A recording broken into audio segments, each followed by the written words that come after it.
I never imagined that something as simple as a family dinner could shake the foundation of my marriage. Sitting in the car, gripping the steering wheel tighter than necessary, I replayed the moment in my head, the slap, the silence, the look on my wife's face. My cheeks still burned, not just from the sting of Gloria's hand, but from the realization that the woman I married, the woman I thought loved me, had chosen her mother over me in the most humiliating way possible. It had started as an ordinary evening. Madeline had insisted we attend dinner at her parents' house despite my reservations. Gloria had never liked me. From the very first time we met, she made it clear she thought her daughter was settling by marrying me. "He's not from the kind of family we associate with," she had once whispered to her husband, thinking I wouldn't hear. I heard. I always heard.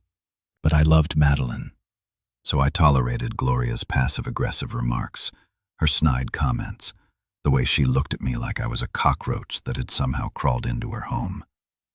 I endured it all because I thought Madeline was worth it. Tonight, though, I learned just how wrong I was. Dinner had been in full swing, the dining room filled with the clatter of silverware, forced laughter, and the usual boasting from Gloria about how perfect her life was. I had gotten up to refill my glass when it happened.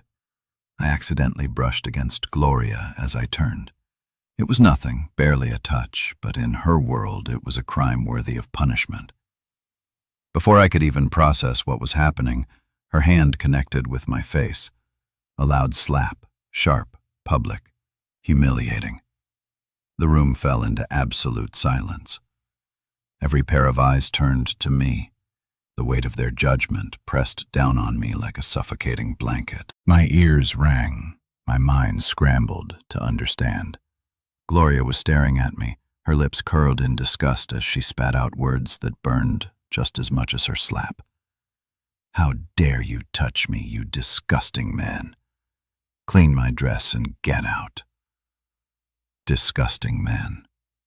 As if I were nothing more than dirt beneath her feet. I stood there, frozen. Not because I was afraid, but because my mind refused to believe what had just happened. This wasn't a mistake. She had meant to humiliate me, and worse, she expected me to accept it. I turned to Madeline. Surely she would step in, tell her mother she was overreacting. I wasn't asking for much, just the barest form of support. The slightest indication that she saw me as her husband and not just some insignificant outsider. But instead, Madeline's gaze was empty, cold even, and then she said the words that made my stomach drop. "Apologize to her or leave." I could have laughed at how ridiculous it was. Apologize for what? For existing in Gloria's presence? For standing too close to her? For daring to breathe the same air? My lips parted, but no words came out.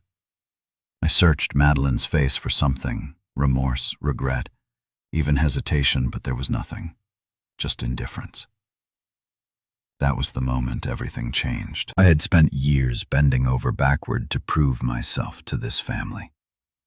I tolerated their judgments, their veiled insults, their endless comparisons to the men they thought Madeline should have married. I did it all for her.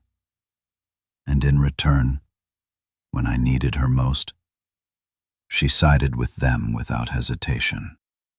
I exhaled slowly, the tightness in my chest making my decision for me. I wasn't going to apologize.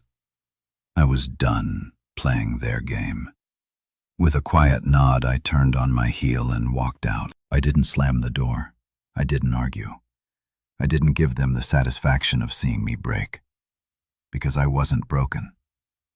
I was angry. And beneath that anger was something much colder, much sharper. Resolve. As I stepped outside, the cool night air hit my face, soothing the heat still lingering from Gloria's slap. My mind raced, but for the first time in a long while it wasn't clouded by the need to please anyone. I saw things with painful, crystal clarity. They thought I left in shame, that I walked out because I was weak, that they had won.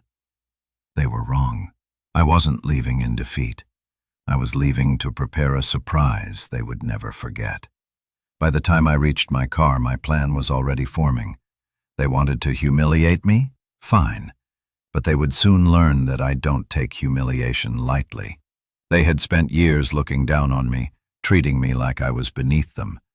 Tonight, they had made a mistake that would cost them. I pulled out my phone and dialed the only person I knew who would understand the weight of what had just happened. Carter. Carter was more than just a friend. He was someone who thrived on exposing people's dirty secrets. He had helped me out of messy situations before, and I knew that if there was anything worth uncovering about Gloria, he would find it. The phone barely rang twice before he picked up. "What's up?" he asked, his tone casual. "I need you to dig into something for me." "Gloria," I said, my voice steady, calm. There was a pause, and then a low chuckle. "Finally ready to fight back?" "More than ready." "Good. Give me a few hours. I'll find something." I ended the call and leaned back against the headrest, staring at the sky through the windshield. This wasn't about revenge. It wasn't even about getting even. This was about respect, something I should have demanded a long time ago. I had spent years convincing myself that love was about sacrifice, that enduring cruelty for the sake of my marriage was just part of the deal. But tonight, I saw the truth. Madeline never respected me. She never saw me as her equal. And if there was no respect, then what was left? I gripped the steering wheel, the anger simmering beneath my skin. They thought tonight was the end of the story. It was only the beginning. The drive home felt longer than usual. The silence inside the car was heavy, pressing against me like an unseen force. My hands gripped the steering wheel tighter than necessary, my knuckles turning white. My cheeks still tingled from the slap, but the real wound wasn't physical. It was deeper, a cut right through my pride, my dignity, my marriage. Madeline had looked me in the eye and told me to apologize or leave. She hadn't hesitated, she hadn't flinched. She hadn't even considered standing by me. The woman I had vowed to love and protect had just made it clear where I stood in her life. The realization twisted in my gut like a knife. I pulled into our driveway, shutting off the engine but making no move to leave the car. I just sat there, staring blankly ahead at the darkened windows of the house we had built together. It looked different now. Cold, unwelcoming. Was it always like this? Had I been blind all along? I closed my eyes and leaned back against the headrest, breathing deeply, trying to steady my thoughts. The past year flashed through my mind, every argument, every dismissal, every moment that I had brushed aside in the name of keeping the peace. I had ignored it. The little things. The way Madeline had started correcting me in front of her family, treating me like a child instead of her husband. The way she always took her mother's side, even when Gloria was obviously out of line. The way she barely looked at me anymore, as if I had faded into the background of her life. I had told myself it was stress, that marriage was work, that she just needed time. But now, sitting in the stillness of my car, I saw the truth for what it was. Madeline had stopped respecting me long before tonight, and I had let it happen. The door to the house opened suddenly, spilling warm light onto the porch. Madeline stood in the doorway, arms crossed, her face unreadable. I exhaled slowly, then got out of the car. "You're back early," she said, as if I had just come home from running errands and not walked out of her parents' house after being humiliated. I stepped inside, ignoring her comment. The air between us was thick, like the tension before a storm. I walked past her, straight to the kitchen, and poured myself a glass of water.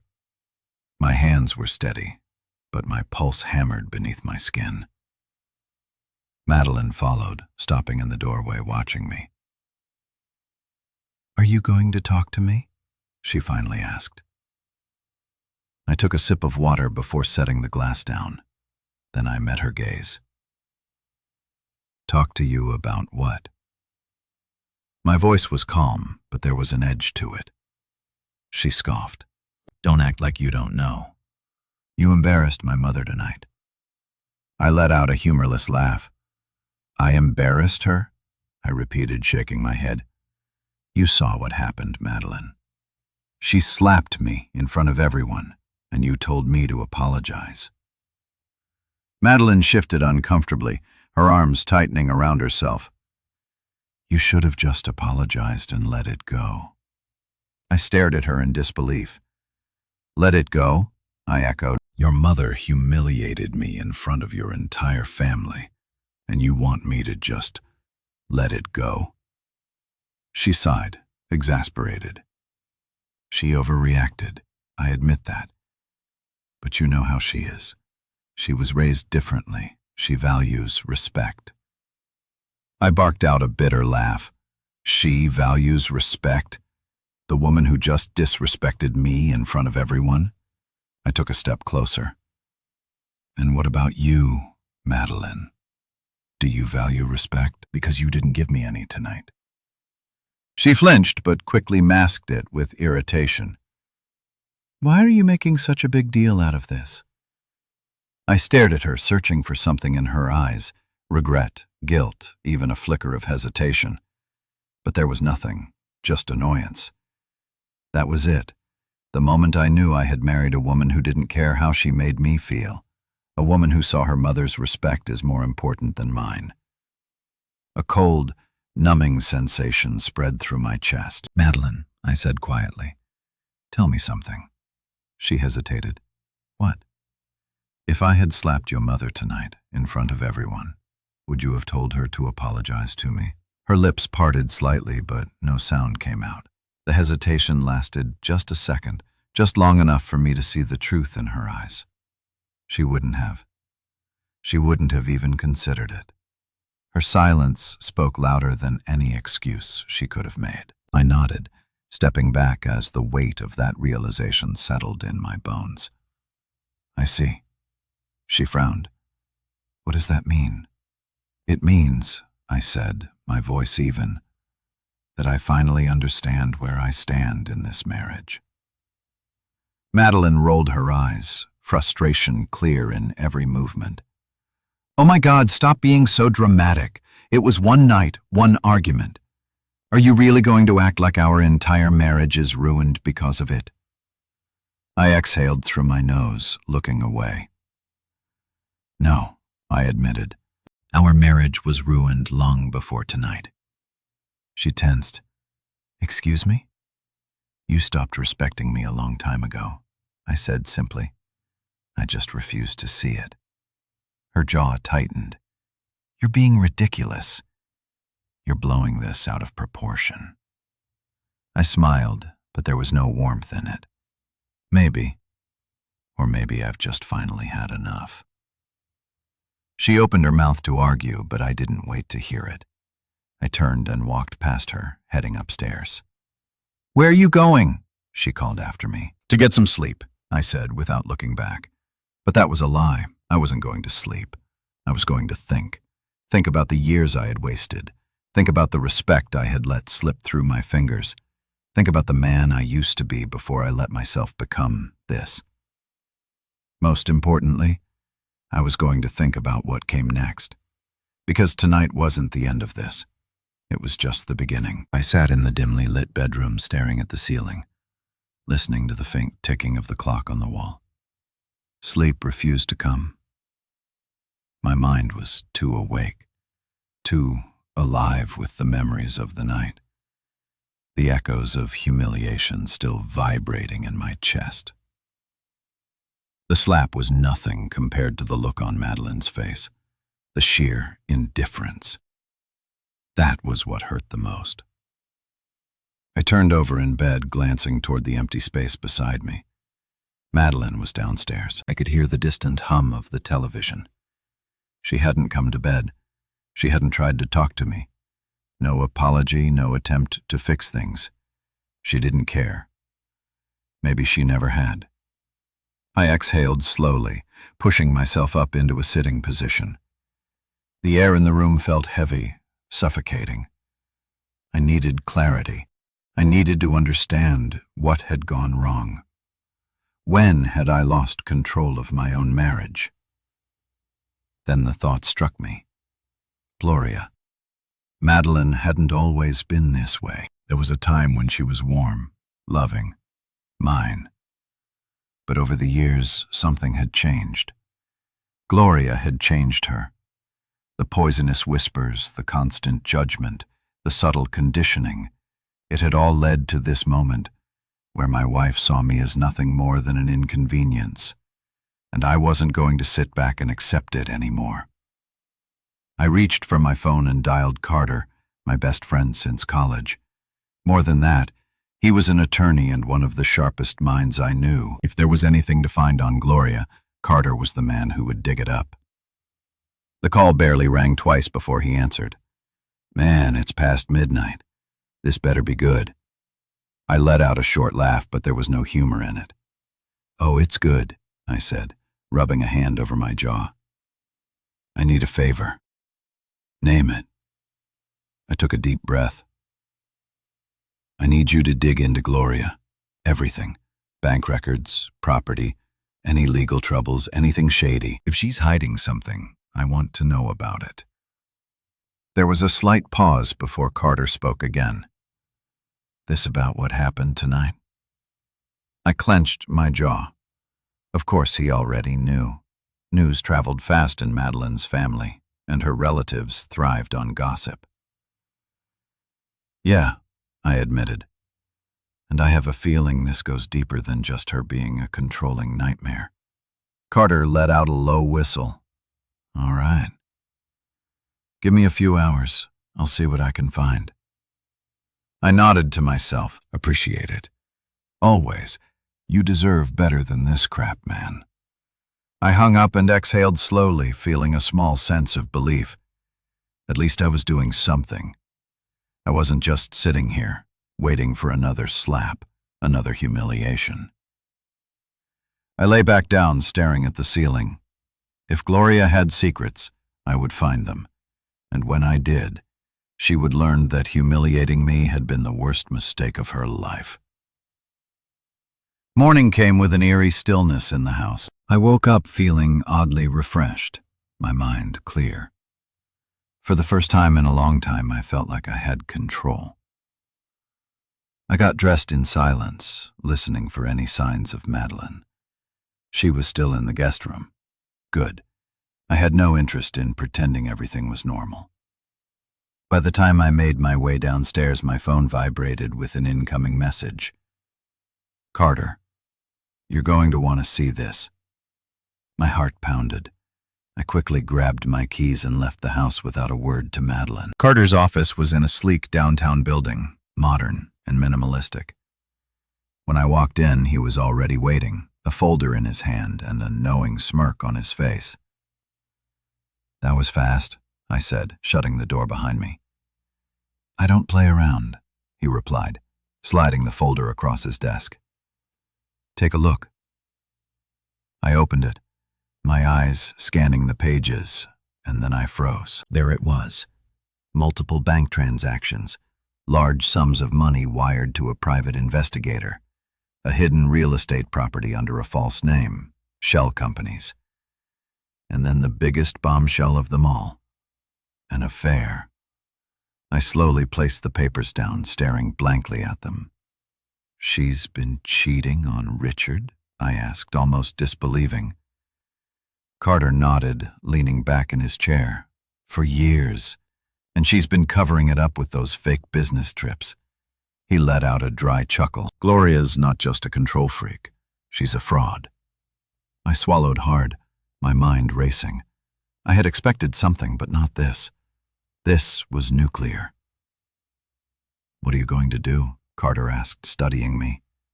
I met his gaze. I'm going to use it. His eyebrows raised slightly, but he nodded. Figured you'd say that. Just be careful. Women like Gloria don't go down without a fight. I stood, sliding the folder back to him. That's fine. I'm not fighting. I'm ending this. As I walked out of Carter's office, my pulse pounded with anticipation. Gloria thought she could humiliate me and walk away unscathed. She was wrong.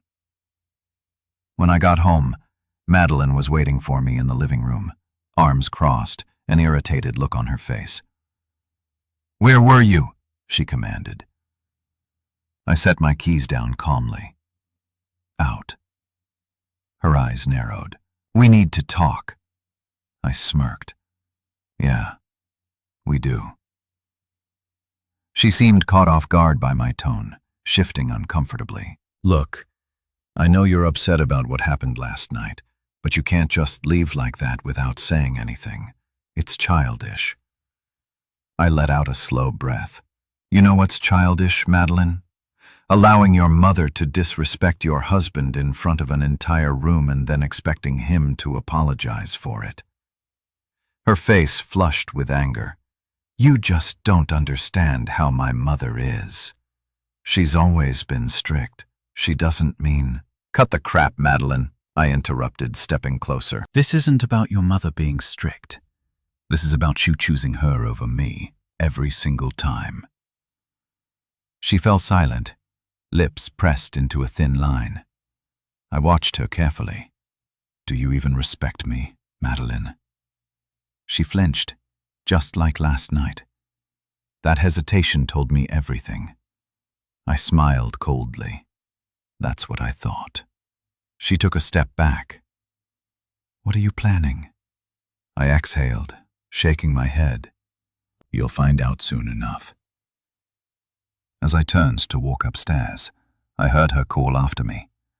"You're acting crazy!" I paused, glancing over my shoulder. "No," I said. "I'm finally thinking clearly." She had no idea what was coming. None of them did. The house was silent when I stepped inside. The kind of silence that felt wrong, too still, too heavy. I had spent the entire day preparing for what was coming. I'd made calls, set things in motion, and now all that was left was to wait. But patience had never been my strong suit, especially not when my blood was boiling beneath the surface. I poured myself a glass of whiskey and sat in the living room, my fingers tapping against the glass as I listened to the distant sound of a car pulling into the driveway. They were here. Madeline, Gloria, and Richard.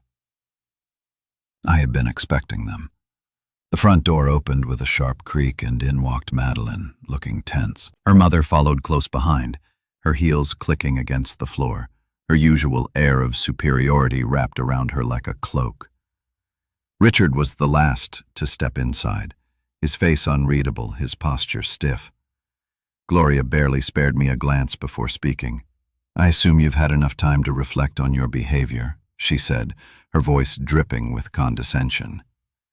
I took a slow sip of my drink, letting the burns settle before answering. "Oh, I've done plenty of reflecting."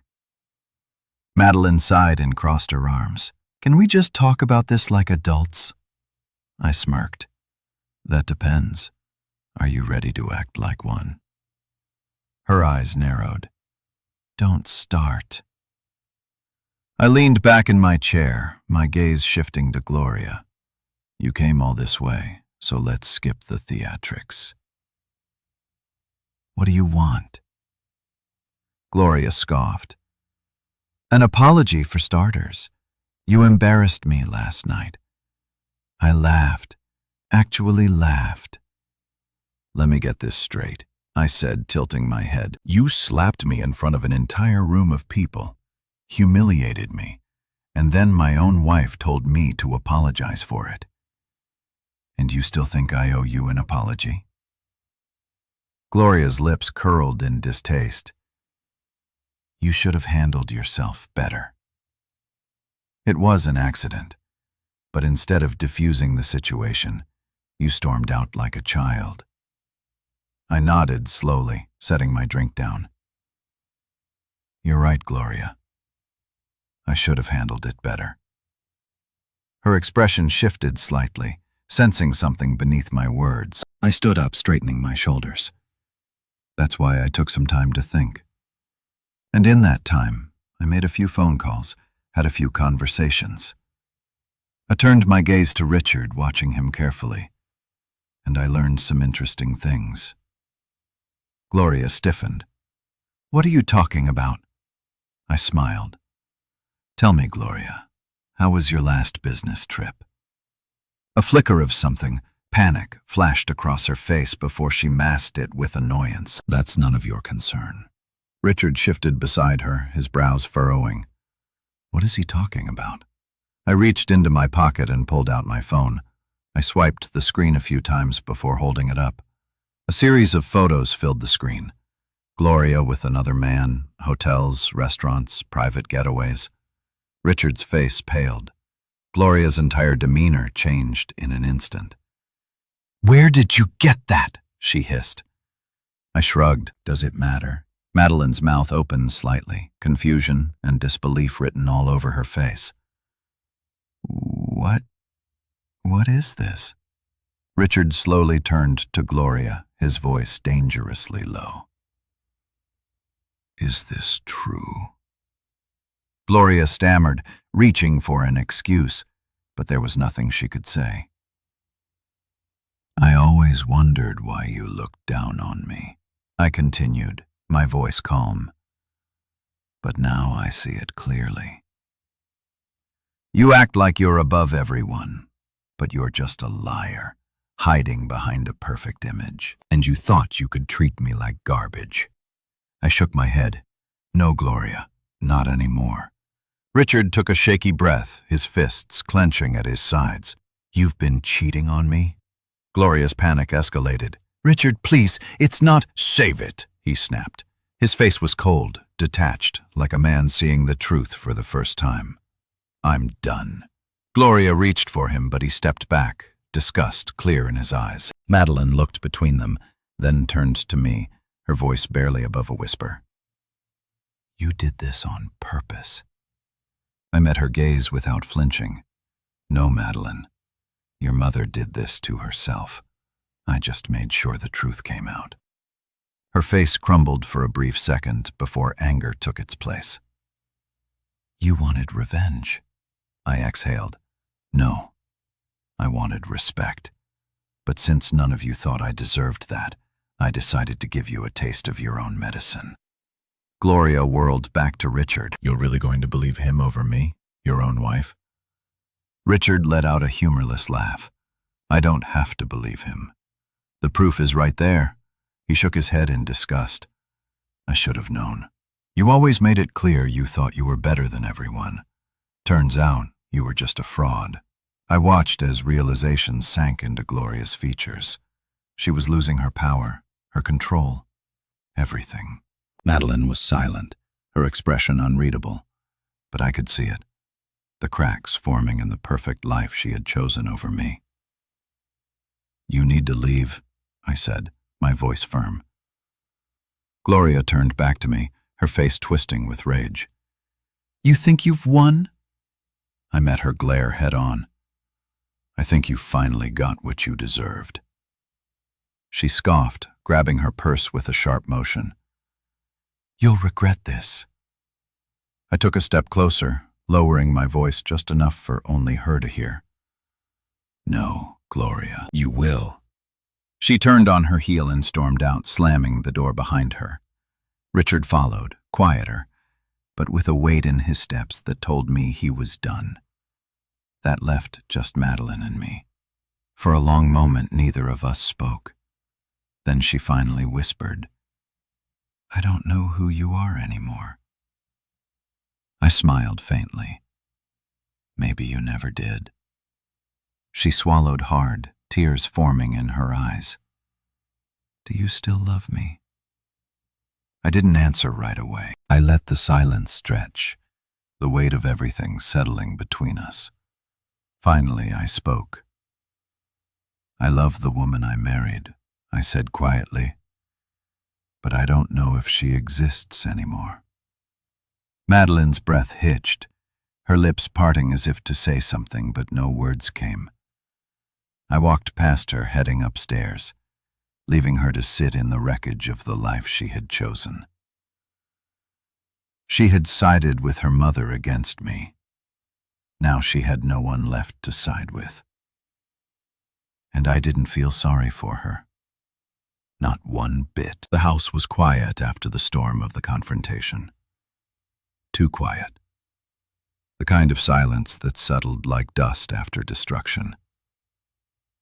I sat at the kitchen table, fingers wrapped around a cup of coffee I had no intention of drinking. The air was thick with the echoes of what had just happened. Gloria's storming out, Richard walking away, and Madeline left standing there, shaken but not broken. No. She was still Madeline, still proud, still unwilling to admit she had been wrong. I could hear her moving upstairs, her footsteps slow, hesitant, as if she was debating whether to come down and face me. I had spent years trying to decode her emotions, trying to understand the inner workings of a woman who once loved me but had slowly, methodically stopped. But tonight I didn't care to understand her anymore. A sharp knock on the door broke my thoughts. I knew who it was before I even opened it. Carter. I unlocked the door and stepped aside. He walked in, tossing a file onto the kitchen counter. "I found more," he said simply. I raised an eyebrow. "More?" Carter smirked. "You didn't think Gloria's affair was the only skeleton in her closet, did you?" I exhaled slowly, already knowing I was about to hear something that would make the situation even worse for them, not for me. Carter leaned against the counter, crossing his arms. "Gloria's been funneling money through shell accounts. At first I thought it was just a way to cover her affair expenses, but then I dug deeper. Turns out, there's a lot of unaccounted for cash. We're talking hundreds of thousands of dollars." I frowned, flipping through the documents. "Where's it going?" "That's the interesting part." Carter tapped the folder. "She's been making large monthly payments to a private investigator. Not just any PI either. This guy specializes in handling discrete problems. People use him for blackmail, intimidation, sometimes worse." I looked up at him. "And you're telling me this because—" Carter's smirk widened.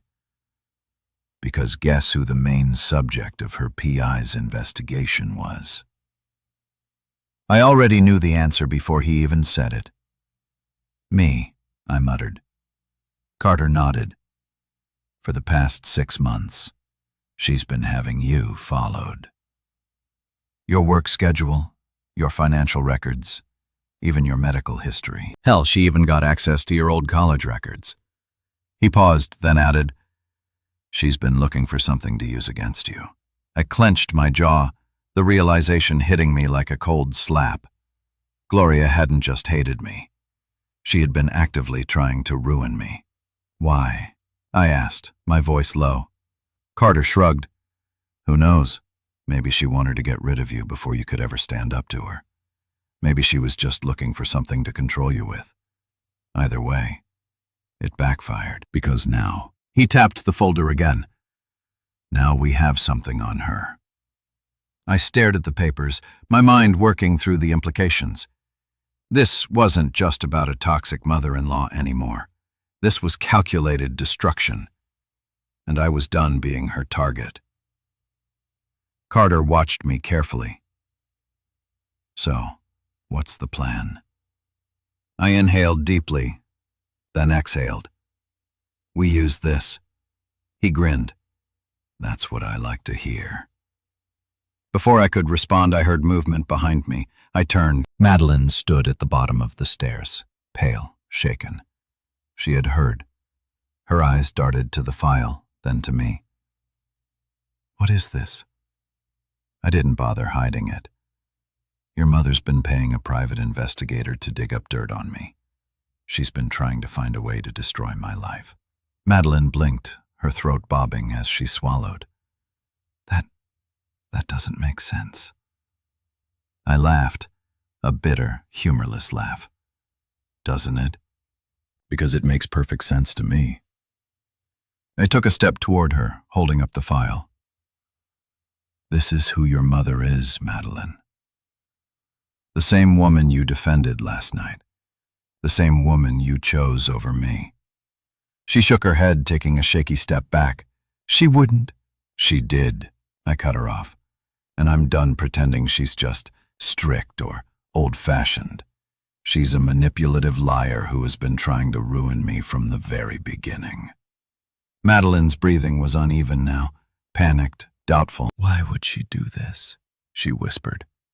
I exhaled slowly, because I was never good enough for you in her eyes. And you know what? Maybe she was right. I stepped back, my voice dropping lower. Because if I had any self-respect, I would have left a long time ago. The words hit her like a slap. Her eyes shone with something unreadable, something fragile. For the first time, she looked small, like a woman realizing she had put her faith in the wrong person. She's my mother, she whispered, almost to herself. And I was your husband, I said, my voice steady. A tear slipped down her cheek, but she quickly wiped it away. What are you going to do? I looked at Carter, then back at her. What do you think? Madeline's lips trembled. You're going to destroy her. I didn't confirm or deny it. Instead, I picked up the file and tucked it under my arm. You should go see your father, I said. He's going to need support. She didn't move. She just stood there, watching me, realizing that she had lost something. Maybe she still loved me. Maybe part of her had never thought this would happen. But it did. And now, it was too late. I walked past her, Carter following behind me. As I reached the door, I paused for a brief moment, then, without looking back, I said the words I never thought I'd say. I don't think I love you anymore, Madeline. I stepped outside, leaving her alone in the house she had chosen over me. And this time, I wasn't coming back. I sat in my car outside the house, gripping the steering wheel as the weight of everything settled over me. The silence inside the vehicle was almost suffocating, but it was nothing compared to the storm that was about to hit. Gloria had built an empire of deception, a perfectly crafted illusion of power, respectability, and control. She had spent years dictating the lives of those around her, molding them into what she deemed acceptable. But all illusions eventually crack, and I was going to shatter hers. I started the engine and pulled out of the driveway. My destination was clear. Richard's house. When I arrived, the house was dark except for the dim glow of the porch light. I knocked once, then twice. I could hear movement inside before the door creaked open. Richard stood there disheveled, his shirt wrinkled, his face pale. He looked like a man who had just realized the last 20 years of his life had been a lie. He blinked at me, as if unsure whether to invite me in or slam the door in my face. I made the decision for him. I stepped inside. The living room was a mess, papers scattered across the coffee table, an untouched glass of whiskey sweating on the side table. The television was on but muted, the news ticker scrolling across the bottom of the screen. Richard sat down heavily on the couch, rubbing his temples. "I assume you're not here to gloat," he muttered. I sat across from him. "No, I came to talk." He let out a dry, humorless chuckle. "Talk about what?" "How my wife has been screwing another man, how she's been lying to me for years, or how she's been throwing money at private investigators to dig into your life instead of focusing on her own failures." I didn't respond. He already knew the answers. He sighed, leaning back. "You're divorcing Madeline, aren't you?" I studied him carefully. "Would you blame me?" His jaw tightened. "No, I wouldn't." Silence stretched between us, thick with the weight of our shared misfortune. Then Richard shook his head. I always knew there was something off about Gloria. She always needed to be in control, even when we were young. It was always about her image, her reputation. I just never thought. He trailed off, running a hand over his face. I was a fool. I watched him for a moment before speaking. "You're filing for divorce, aren't you?"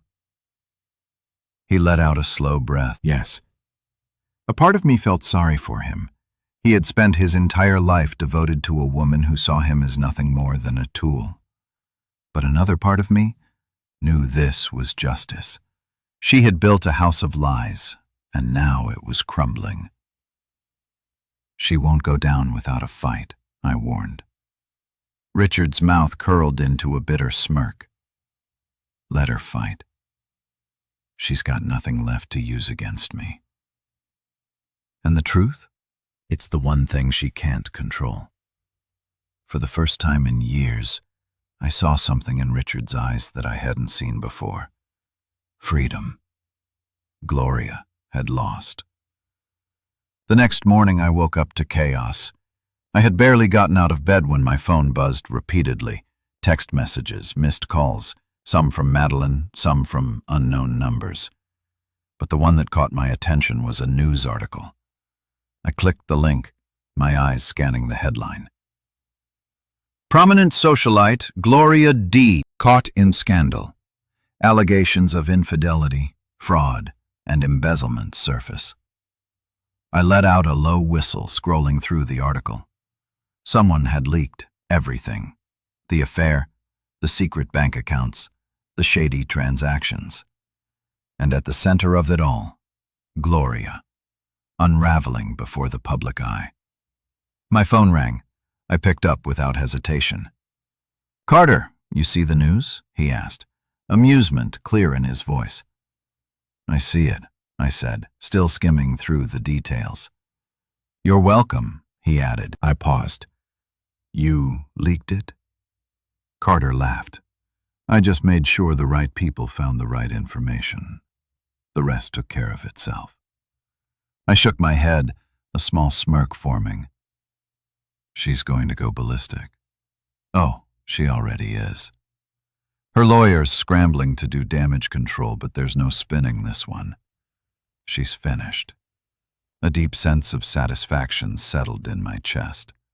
Gloria had spent years looking down on me, treating me like I was nothing, and now she was the one with everything to lose. As I hung up the call, I felt something I hadn't felt in a long time. Relief. I had spent years being trapped in this toxic cycle, constantly bending over backward for people who never truly valued me. Now, I was free, and I wasn't looking back. By midday, Madeline showed up at my doorstep. I opened the door to find her standing there, her face pale, her eyes rimmed with exhaustion. She looked at me as if she barely recognized me. "Can I come in?" she asked, her voice almost hesitant. I stepped aside. She walked in, arms wrapped around herself. I could see the weight of everything crushing down on her. "She's ruined," she whispered. "My mother, she's lost everything." I nodded, leaning against the counter. "She did it to herself."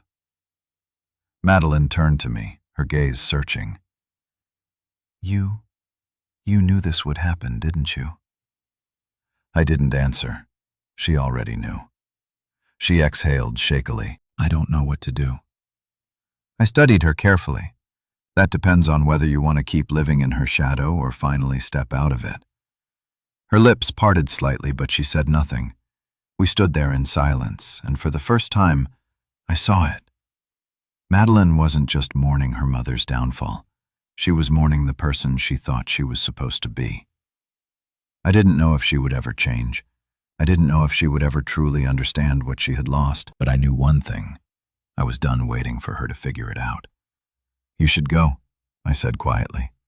She flinched as if the words had physically hit her, but she didn't argue. She just nodded, turning toward the door. And as I watched her leave, I knew this time it really was over.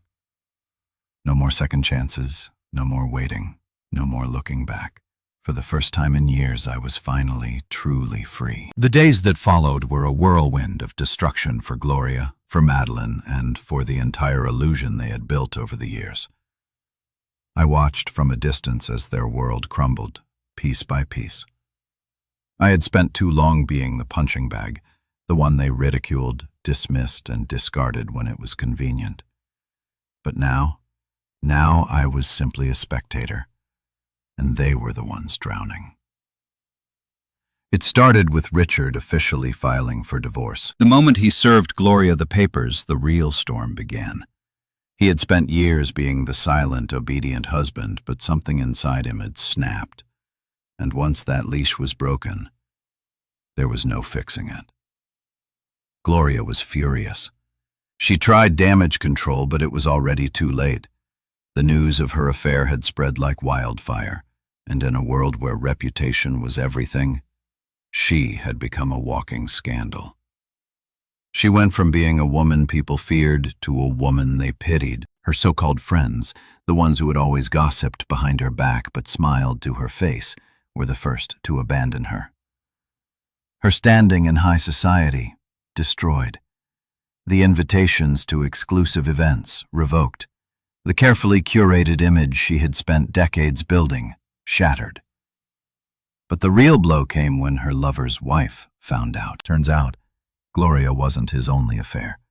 And once his wife got wind of everything, she did what any wealthy, scorned woman would do. She made sure he paid for it. In a matter of weeks, Gloria had lost her lover, her husband, and her entire life's work. And as for Madeline, she was collateral damage. I had moved out of the house we once shared the moment I made it clear that there was no going back. I packed my things, signed the papers, and left. Madeline had begged me to reconsider. I still remembered that night. She had shown up at my apartment, looking smaller than I had ever seen her. Her eyes were red-rimmed, her hair disheveled, a far cry from the composed, confident woman I once knew. "Please," she had whispered, standing at my door. "Let's just talk." I had stared at her for a long moment, the ghost of our past hanging between us. Then I stepped aside. She walked in, hugging her arms to herself. She looked around the apartment, taking in the minimalist space, the absence of us. I gestured toward the couch. "Say what you came to say." She swallowed hard. "I made a mistake." I didn't answer. She took a shaky breath. "I didn't mean to hurt you. She trailed off, biting her lip. "I never thought things would turn out like this." I let out a slow breath, leaning against the counter. "What did you think was going to happen, Madeline?" She flinched. "I don't know. I thought—" "My mother." "Exactly," I cut her off. "You thought about her." "Not me. Never me." Tears welled in her eyes, but I didn't move. "You never stood up for me," I continued, my voice steady. "You let her disrespect me for years, and when she finally crossed the line, you made it clear that I didn't matter." Her shoulders shook. "I was wrong." I laughed, a dry, bitter sound. "Yeah, you were."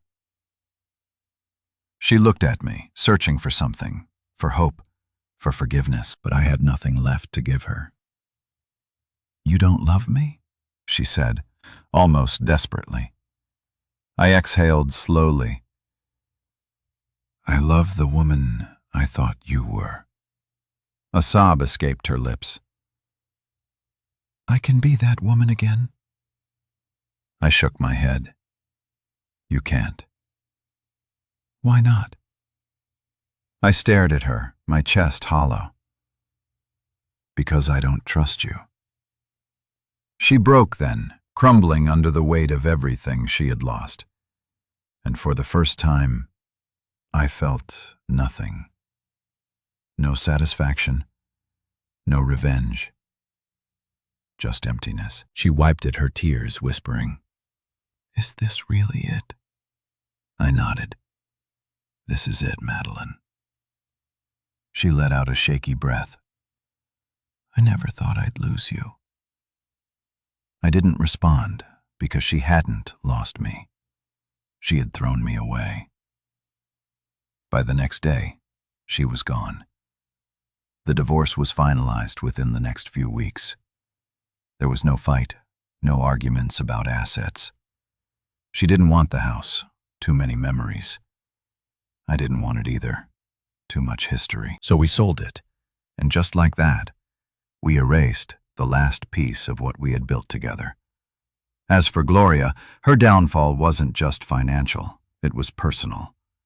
Richard took half of everything in the divorce, and without him to cover her mistakes, she was drowning in legal fees and settlements.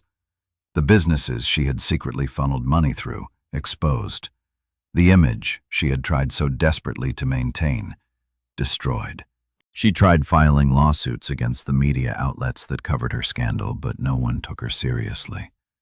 She had no power left. By the time the dust settled, she was forced to move out of her mansion and into a small condo on the outskirts of town. And the people who once feared her, now they laughed at her. Karma had done its job.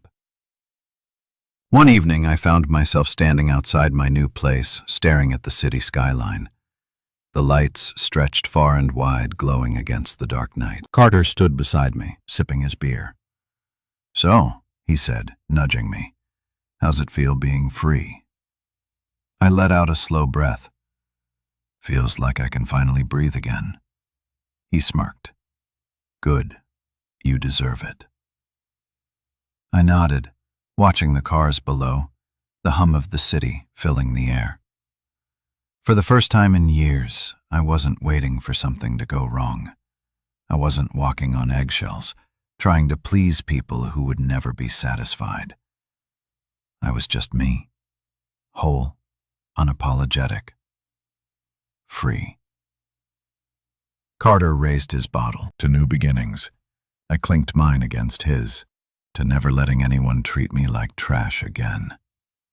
And as I took a sip, I knew this was only the beginning of the life I was meant to have.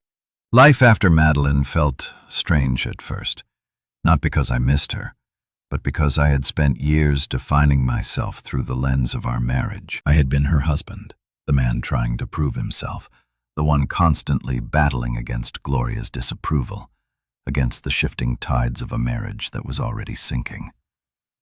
But now I was just me, and I had to figure out what that meant. The first thing I did was get rid of everything that reminded me of my old life. The furniture, the dishes, even the clothes that Madeline had once picked out for me. All of it was either sold or donated. I wanted nothing to do with the person I had been when I was with her. I wasn't bitter, I wasn't angry. I just wanted to start fresh. So I did. I moved to a different apartment. Nothing extravagant, just something new, something that felt like mine. I changed my number, cut ties with people who only saw me as Madeline's ex-husband. I even switched up my routine, trying new places, meeting new people. It was liberating, in a way. No more obligations, no more expectations. For the first time in years, I could wake up in the morning and breathe. And it felt good. Of course, Carter had a lot to say about it. "You finally look like a man who's not carrying the weight of the world on his shoulders," he said one evening as we sat at a rooftop bar, watching the city lights flicker below. I smirked. "That's because I'm not." He clinked his beer against mine. "Damn right you're not. So, what's next? You going to start dating again?" I exhaled, staring at the drink in my hand.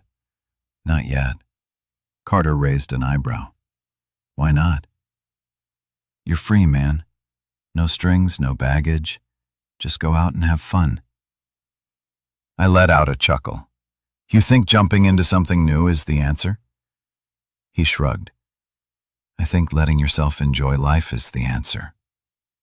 I considered that. For years I had been so focused on surviving my marriage that I had forgotten how to actually live. Now I had time. Time to figure out who I was outside of being someone's husband. Time to do the things I had put off. Time to be selfish, for once. All right, I said, setting my drink down. Let's start with something small. Carter grinned. Now we're talking. Over the next few weeks, I focused on myself. I went to the gym more. Not because I wanted a revenge body or any of that nonsense, but because I wanted to feel strong again. I picked up old hobbies, things I had let go of because they didn't fit into Madeline's idea of what a respectable husband should do. I traveled on a whim, took weekend trips, met new people who didn't know anything about my past. For the first time, I was living without the weight of someone else's expectations, and it was intoxicating. One night, Carter convinced me to go to a social event, a gallery opening downtown. I wasn't really into the art scene, but I figured, why not? We arrived, and the place was buzzing with energy. The walls were lined with abstract paintings, and people walked around with glasses of champagne, pretending to understand what they were looking at. All right, Carter said, nudging me. Tonight, no overthinking. Just enjoy yourself. I rolled my eyes. I know how to have fun. Do you, though? He teased. I chuckled, shaking my head. Shut up and get me a drink. While Carter wandered off to the bar, I strolled through the gallery, taking in the paintings. Some were impressive, others just looked like expensive scribbles. That's when I noticed her. She stood near a large canvas, arms crossed, tilting her head as she studied the piece. She was striking, not in an over-the-top way, but in a way that made you look twice. Her dark wavy hair cascaded over one shoulder, and she had an air of confidence that was unapologetic. I don't know what made me walk over to her. Maybe it was the newfound freedom I had been embracing, or maybe it was just time. You look like you actually understand this, I said, standing beside her. She turned, raising an eyebrow. And you look like you don't. I grinned. Guilty. She smirked. It's a metaphor for transformation. I glanced at the painting, a chaotic mix of colors bleeding into each other. Right. Definitely got that. She let out a soft laugh. Liar. I chuckled, shrugging. Maybe. But you make it sound interesting. Her eyes studied me, as if trying to figure me out. You don't seem like the art gallery type. I'm not, I admitted, but I'm trying new things. Good for you. I take it you actually like this stuff. She nodded. It's more than just paint on a canvas. It's about stories, experiences, emotions. She tilted her head, kind of like life, really. I found myself intrigued, not just by her words, but by the way she carried herself, confident, unfiltered. Maybe I need a better guide, I said. She smirked. Maybe you do. Before I could say anything else, Carter appeared with drinks. Here you go, he said, handing me a glass. Then he looked between me and the woman beside me, grinning. I see you've made a friend. I turned back to her. I didn't catch her name. She smiled. It's Sienna. I held out my hand. Nice to meet you, Sienna. She shook it, her grip firm. Likewise. Carter gave me a knowing look, but for once I ignored him, because for the first time in a long time, I wasn't thinking about the past. I wasn't replaying what went wrong or wondering if I could have done anything differently. I was just here, in the moment, And damn, it felt good. Later that night, as I walked through the city streets, I found myself smiling. Not because I had met someone new, not because I had finally moved on, but because I had finally let go. For years I had been stuck in a cycle, fighting for respect, for love, for a place where I belonged. Now I realized I didn't need to fight anymore. I didn't need Madeline. I didn't need validation from her family. I just needed to live. And as I looked up at the night sky, breathing in the cool air, I knew one thing for sure. The best part of my life was only just beginning. There's something poetic about watching the people who once looked down on you fall apart. Not because I actively sought revenge, no. I had long since made peace with my past. But because life has a way of balancing the scales, and I had a front row seat to the chaos unfolding. Gloria had lost everything. Her high society friends turned their backs on her. Richard took half of everything in the divorce, and the media wouldn't let her scandal die. She tried clawing her way back into relevance, but her name had been tainted beyond repair. And the final blow? Her bank accounts were frozen after an investigation into the financial fraud Carter had uncovered. Turns out, funneling money through shell companies isn't a good long-term strategy. She went from living in a mansion with housekeepers at her beck and call to a modest condo in a neighborhood she once sneered at. The woman who had once told me I was beneath her daughter had now become a cautionary tale. And I was thriving. One afternoon, Carter and I sat at a small outdoor cafe watching the world pass by. "You hear about Gloria?" he asked, taking a sip of his coffee. I smirked. I try not to keep up, but let me guess, she's in trouble again. He chuckled. More than trouble. She got evicted from her condo. Apparently she couldn't keep up with the payments. I raised an eyebrow. "You're kidding." "Nope." Carter leaned back in his chair, looking entirely too pleased. "She's staying with some distant relative now. Word is she's trying to sell her jewelry to keep afloat." I let out a slow whistle. The mighty had truly fallen. Guess karma finally caught up with her, I mused. Carter smirked. "Guess so." We sat in silence for a moment, the weight of it all settling. Years ago, if someone had told me I would be sitting here completely unaffected by the mess Gloria and Madeline had made, I wouldn't have believed them. But now I felt nothing. No anger, no resentment, no desire to rub it in. Just peace. And that was enough. A few days later, I received a call from an unknown number. I almost ignored it, but something told me to pick up. "Hello?" There was a pause. Then a hesitant voice said, "It's me, Madeline." I exhaled, running a hand through my hair. "What do you want?" She hesitated. I wanted to talk." I leaned against my desk, waiting. She was the one who walked away. She was the one who made her choice. Now, she was reaching out. "Madeline, there's nothing left to say," I said, my tone even. She let out a shaky breath. "I know. I needed to hear your voice." I closed my eyes briefly. Once those words would have meant something to me. But now, they were just echoes of a past I had no desire to relive. "You're moving on, aren't you?" she asked, her voice barely above a whisper. I opened my eyes.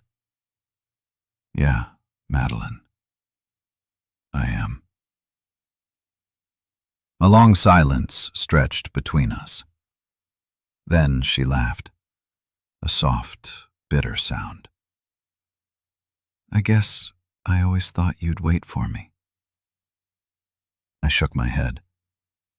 "That was your mistake." She sniffled. "I don't expect you to forgive me." I don't even know why I called. I wanted to say I'm sorry. I sighed. "I know. Take care of yourself." She said softly, "You too." Then she was gone. And with that call, the last piece of my past was finally put to rest. A week later, I found myself back at the gallery where I had met Sienna.